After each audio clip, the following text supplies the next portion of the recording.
Destiny 2 and the Crimson Days event was a really good step in the right direction from Bungie.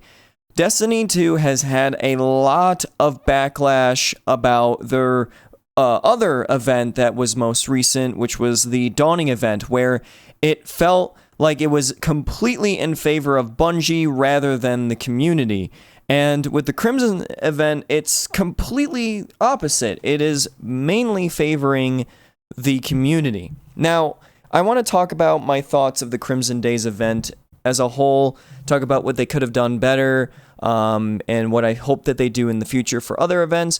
And I want to explain why I feel like these types of events may not happen in the future, and that this is just like, a we're sorry kind of thing. Here you go.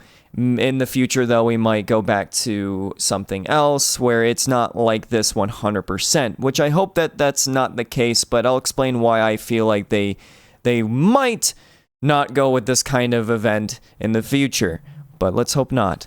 So, first of all, the Crimson Days event, the one thing about it that I did not like was that it only lasted a week, and that was it. That was very disappointing because, well, I feel like an event should at least last like 2 to 3 weeks because it allows majority of people to be a part of that event. Because some people, like for that week, have so many busy things where they can't play games whatsoever. I don't know what it would be, maybe like a job thing, a family thing, whatever. And it's kind of unfair. So allowing there to be a little bit more time to try and unlock and get these exclusive rewards is a lot better. And a lot of other games have done this in the past as well, like Overwatch with their events where they decide to take their small quote-unquote events and allow them to last a little bit longer than just like a week. But that's just like one minor problem that I had with it. The other issue I had was that there was no PvE side of this event, and I feel like they could have done something really cool for like strikes. They have the Crimson Doubles thing where you go into the Crucible with one other partner, and it's 2v2, and you get these buffs if you're next to each other. If one of your partner dies, if your only other partner dies, you get this vengeance buff for a short period of time, and it's crazy, and it's a lot of fun. It can be. There's, of course, some people spamming Arc Souls, spamming Invis, spamming skip grenades in the Crucible, in the Crimson Days, but, it's just an event. Who cares? But let's talk about strikes, what they could have done for the PvE side. I really do want to see, more PvE getting attention for these types of events. And I always want every event to have a PvP and a PvE, mode or something that goes with any event. Because it will allow everyone to be a part of something. And for PvE, they could have done literally a Crimson Doubles strike playlist where instead of having a fire team of 3, they would just have a fire team of 2. But of course, you would get like the buffs, the reunited thing where you stand by each other and you get grenades and everything fast. Maybe even charge your super quicker. They could also have, something where, if you both are just killing tons of enemies within a short period of time, you get this, buff that lasts, every time you take out enemies, and it continues to go up, to a max of, times 10, which buffs your weapons, your supercharge. I don't know. They could have done anything to make it a very fun experience through strikes during the Crimson Days event. I don't know. I hope that they do something for PvE in the future.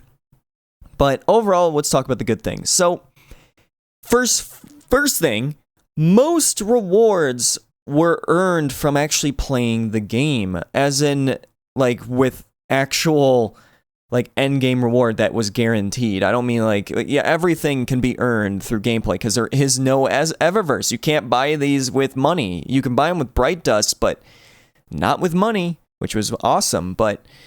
So you could do the raid, and at the end you'll get this ornament for the Wardcliff coil. If you do a Nightfall, you get this emote. If you do Crimson Days, you get the Ghost Shell and this Sparrow. And it's just it felt very rewarding. It felt like you were getting something that you knew what you were going for, and it wasn't like, stupid reward. It was decent. I mean, I feel like the ghost shell could have been better and been like an exotic ghost shell that did something cooler and had a better design. It's just a legendary that's just generic, but either way, pretty good. And with the Crimson Engrams, this was a really cool thing that they did. So in the Dawning event, to get the Dawning Engrams, you had to do this, like, it was like do mayhem and stuff, and you would get like, I think 2 or 1 a week or something. And it was not that rewarding because the RNG for these engrams are not really in your favor ever. And with the Crimson Days event, also with the Dawning event, you couldn't really, like, when you leveled up, you didn't get a Dawning engram. You just got the engram that was based around, like, that season. With the Crimson Days event, you get double engrams. You get 1 illuminated engram, part of the season, and then you get a Crimson engram. That was amazing. That was a really generous idea. I feel like they should do that in the future as well. This other system that they did was so good. It's kind of like how they're going to be fixing the repetition of exotics. They have this knockout system for the illuminated and Crimson, specifically I think it's for the Crimson engrams, where it tries to not give you duplicates of something that you already have. They try and go down the line of getting you everything, and then from there, then it's just going to be randomized. But they try and get you everything that you haven't gotten yet, and that's a lot more rewarding. Because I when I was doing the Dawning event, I was constantly getting like the same things over and over and over and over. And it was just annoying. I wanted to get like the ghost shell or the exotic the ships or sparrows, but I could never really get them because it was just so hard. But with the Crimson event, you had this knockout system that was very, very generous for trying to get what you actually want. You pretty much can get everything from this event by actually playing it. Very nice. But the thing is even though this event was super nice and generous, I feel like they might not do this in the future because everything I said sound awesome. But it was in favor to the community completely, not in Bungie's favor whatsoever, I feel like. Reason I say this is because you can't buy these engrams. Like, not even an option. They strictly have you play the game to earn these things. But you can clearly see how rewarding these engrams were when there wasn't money involved in it. You were getting everything pretty quickly. Now, this is why microtransactions in games are always, like, no matter what, a pain in the butt, because it's always used to throttle everything else, to mentally have you think, maybe I should just spend money. And with the Dawning event, it was really well known. They filled the Dawning event, with so many things. Just so many. Like, ghost shells are like their favorite thing to just spam in there. And they would have like a large amount of like cool stuff that you would actually want, but those were very, very, very, very rare. And as we've learned with the Dawning event, it was mainly in favor to Bungie and Tesseverus. Like, the only real way to earn everything would be spending money, and even then, it's not guaranteed. It was really, really bad. I remember, like, in Destiny 1, if I wanted an emote, I just spent money on it, and I got it. You can't do that with Dawning in Destiny 2. You can't.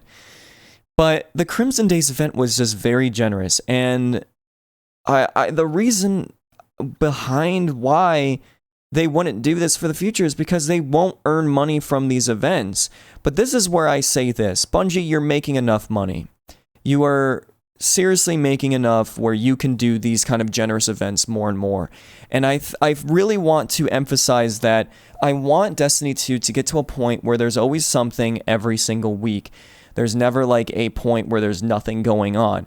Like, I want Iron Banner, I want the faction rally, and then after that maybe have like SRL, and then after that something else. You know, always having something going on, because it makes the game feel like you can actually replay it and have something new to do. And with the Crimson Days event and now Faction Rally coming up, it's a really, really like good feeling to be like, oh, we're not done. We're going to have more things to do the next week. I'm not sitting here and being like, well, I'm going to take a break because there's no reason to grind Destiny 2 when there's no event going on. But, so I just want to say this, Bungie. Your seasons are, I feel like, are okay where they are microtransaction systems. I mean, because we can earn those engrams for free by playing the game, and the seasons last for months. Like, they're not just like a few weeks like these small events. The seasons last longer, so you can get a little bit greedy with that. But maybe still have the knockout system, but still do your love of spamming stupid go shells and the engrams, so then it makes it pretty hard to get to like the exotic emotes that you want.